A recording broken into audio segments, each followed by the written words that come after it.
এই ঘটনাটাতে স্পষ্ট বুঝতে হবে, যারা শেষ অবধি থাকবেন দর্শক বন্ধুরা তারা বুঝতে পারবেন যে মানুষরা কতটা নৃশংস হতে পারে। একটি কাকু আসতেন আমাদের মন্দিরে বহু বছর ধরে। কাকুটির বিয়ে হয়, তারা সব সুখে শান্তিতে সংসারপাতি করছিলেন। বেশ, তার বিয়েরও বছর 15-20 পরে উনি দুটো কাজের মেয়েকে আনেন।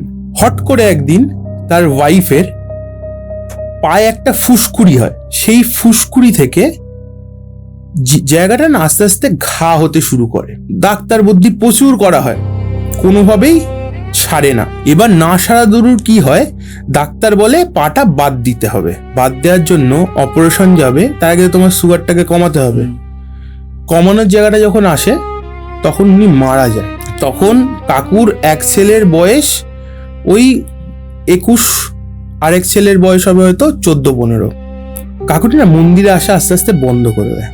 কাকুর বাবার সাথে খুব ভালো সম্পর্ক ছিল একটা, তো রেদার ওই সম্পর্কের জন্য ওনার ছেলেরাও বাবাকে চিনতো, মন্দিরে আসতো তারা। কিন্তু কাকু প্রত্যেক সপ্তাহে আসতো, সেটা কাকু একদমই বন্ধ করে দেয়।